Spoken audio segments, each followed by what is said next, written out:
oh yeah, that's right. God, you don't need us, but you want our heart. You know, God doesn't need you to be sacrificing cows.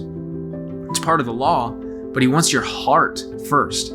If you're doing it without the heart, it's valueless. You know what I mean? It's like hermeneutics. When you have a sentence or a message that you're trying to communicate, if somebody doesn't get the message you're communicating,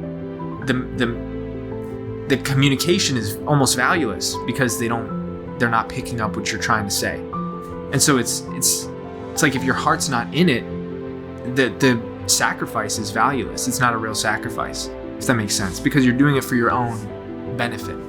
And so with giving up to God, like I said, you want to do it. You want to do it from the heart, but you want to do it to the right people, because you don't want to be giving this stuff to the devil, and you don't want to be doing it just because of a need for confession either, if that makes sense. It's like, well, I need to confess, this person came over who's not a Christian, who I've known for, a while. I don't know, maybe family member, close, long-term friend. They don't need to know about that stuff.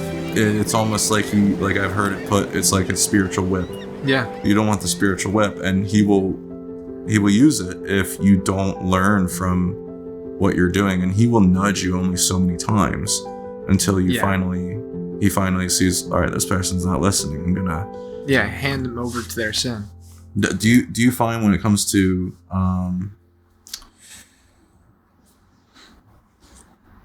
do you have those moments in life where you witness him, you see that you're doing something wrong, and then you either learn in the subtle ways he's nudging you, or you wait too long and he sears you? Have you experienced those different outcomes? Yeah, absolutely. I think the searing, honestly, it comes when I lack confession. That's a big part of it. I notice the subtle adjustments happen when I am talking to people who are wiser than me. So I think that's a good. Come on, son. Nice. I missed him twice. Yeah, it just went past me. So I saw one on the camera at one point. Yeah, same. So disappointing. So yeah, like my pastor, for example, he's really good at correcting sternly without being a jerk or being rude. Like, I don't know. Sometimes I see dads correcting their kids and I'm like, oh man, you didn't have to like slam him like that. I don't know. I got slammed a lot as a kid, so I just get angry. I'm like, you can correct him without bringing him down, I guess. So for example, my pastor one time saw I was trying to get some of the kids at church to help me with something because we were all serving, moving stuff around, whatever. And two of them were horsing around. And my pastor called his grandson over, who's one of the kids horsing around. And he called him over. He's like, come here. Less fooling, more working. And that's all he said. And that kid started working right away. But I've seen that same kid get yelled at by his sisters and his brothers and his dad. And none of they are saying way more words. They're much more harsh, but it doesn't get through to him at all. And so there's the subtle adjustments can happen, and that's like small bits of character growth like that. Less fooling, more working. Like that's a subtle hint of character growth that happens just from having the conversations. But then, yeah, like I said, when you're hiding stuff, when you're not confessing things, when you're not having conversations, that's when the searing hurts the worst, because you think you're on top of it. You think like, you know what? I hid this. I got it. I'm going to handle this myself. I'm going to take care of it. And then all of a sudden somebody finds out, somebody hears about it, or, whatever. And then stuff comes crashing down. You know what I mean? Like, I think a lot of men especially have dealt with that. I don't want to say it, but you know what I'm talking about. I've dealt with that, yeah. Yeah. And so that's a wicked thing. Like, it's wicked to do, and the situation is awful.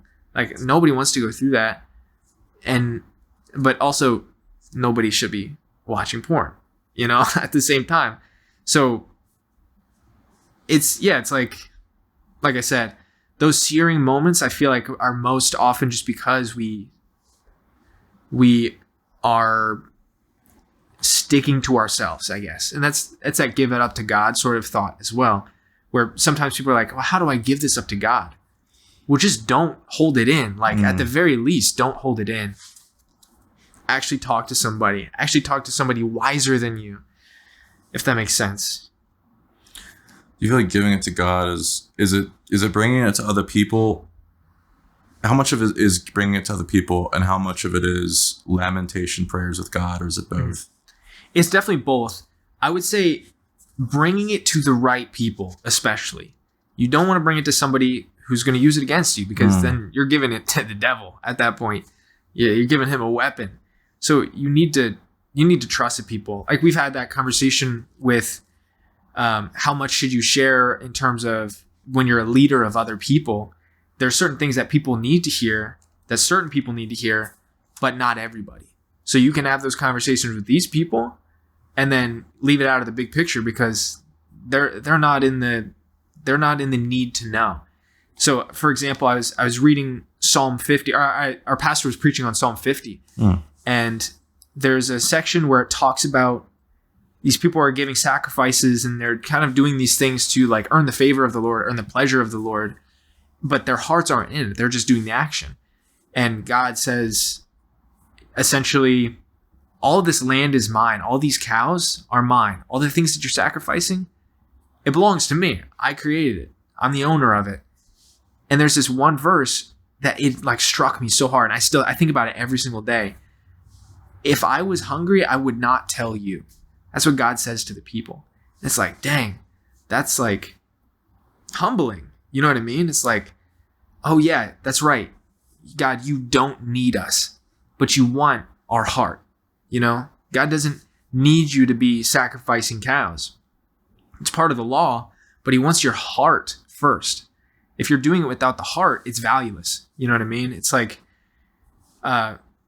hermeneutics. When you have a sentence or a message that you're trying to communicate, if somebody doesn't get the message you're communicating, the communication is almost valueless, because they're not picking up what you're trying to say. And so it's like if your heart's not in it, the sacrifice is valueless. It's not a real sacrifice, if that makes sense, because you're doing it for your own benefit. And so with giving up to God, like I said, you want to do it. You want to do it from the heart, but you want to do it to the right people, because you don't want to be giving this stuff to the devil, and you don't want to be doing it just because of a need for confession either, if that makes sense. It's like, well, I need to confess, this person came over who's not a Christian, who I've known for, a while. I don't know, maybe family member, close, long-term friend. They don't need to know about that stuff. You know what I mean? Not all the time. At some point, you can tell them, but yeah. But then the other side of it, like you said, the lamentation prayers and stuff, that's that humility that Psalm 50 gives. Like, if I was hungry, I would not tell you. Like, that's just like, I don't know, it slams me. Like, I'm like, wow, I've been bringing myself way up to this point where God needs to tell me this stuff. It's like, God, I want to help you. Let me feed you. No, he doesn't need that from us. And so when you are broken in these moments of, whatever, long-term sin, or trying to give something up to God, when it actually breaks you, God wants you to kneel to him with your heart. You know what I mean? And that's you're letting go of stuff. You're sacrificing it and saying, like, God, this is all in your hands. And if it breaks you, so be it. You know what I mean? And that it's probably better for you that it does, if that makes sense. Yeah. Well, I'm trying to think, like, if I was hungry, I wouldn't tell you, God said to them. Is that meaning, like, I wouldn't want you to know what I need because you're not the kind of person I trust? Your intentions aren't pure. Is that kind of the thing? Or I feel like it's more along the lines of, I am God and you are not. Yeah. And sort of just like, you're not on the same level as me, where I need to share my heart aches with you. Like, God doesn't need us. Yeah. But he made us and he loves us despite that he doesn't need us to exist. And so it's like at the same time as it's humbling, because he's saying, you're not at the level to know this, but I'm still going to share my heart with you, if that makes sense. It's like it feels like a paradox almost.